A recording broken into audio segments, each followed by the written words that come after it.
Friends, তো তোমরা কেমন আছো? আশা করছি খুব ভালো আছো।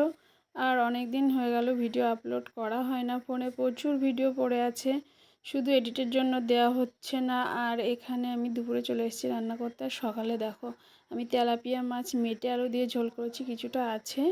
আর আমি করে নিচ্ছি বেগুন ভাজা। এখানে তো শীতকাল পড়ে গিয়ে বেগুন ভাজা বেগুন পোড়া চলতেই আছে। এখানে আমি 2 পিস মাছের একটু ঝাল করে নেব। আর তার জন্য এই যে পেঁয়াজ, লঙ্কা, টমেটো ভাজতে দিয়ে দিয়েছি। আর আমি যে খাসি মাংসটা করব তার যেটা মশলা করে রেখেছিলাম তার থেকে একটু দিয়ে ঝালটা করে নিলাম। আর এখানে মাংসটা বসাবো এরপর।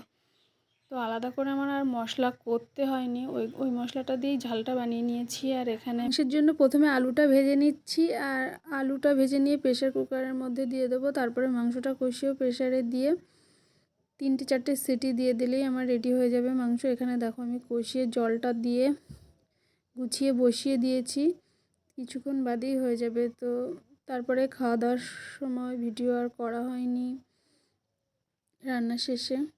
আর আমি এখানে সন্ধ্যাবেলা একটু রেডি হয়ে নিয়েছি, একটা বিয়ে বাড়িতে যাব, আমাদের নিমন্ত্রণ আছে আর আমাকে সাজাতেও হবে ওখানে গিয়ে। তো আমি তাড়াতাড়ি রেডি হয়ে বেরিয়েছি, বেরোতে অনেকটা লেট হয়ে গেছে। তারপরেও দেখো এখানে আটকে গেছি, রেলগেট পড়ে গেছে। তো বাইকে আমার চুলের অবস্থা তো একদমই খারাপ, আর ঠান্ডাও লাগছিল প্রচণ্ড।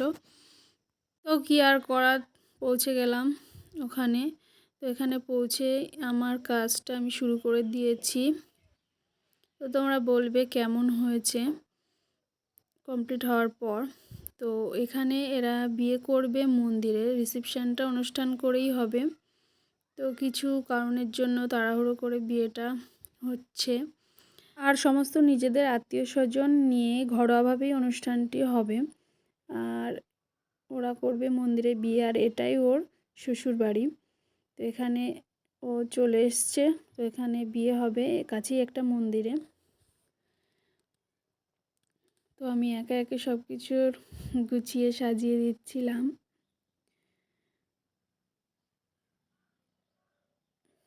আর বারবার হাসছিল আর বলছে এরকম কোনোদিনও সাজিনি।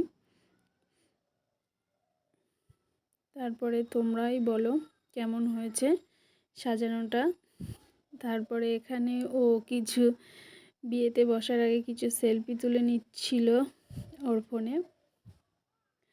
তারপরে আর কি আমরা খাওয়া দাওয়া করে, বিয়ে তো আর দেখিনি কারণ অনেকটাই রাত হয়ে গেছে, খাওয়া দাওয়া করে ফিরছি বাড়ির দিকে। আর আমার ছেলের জন্য এখান থেকে আবরারের স্পেশাল বিরিয়ানি নিয়ে নিলাম এই যে এখান থেকে।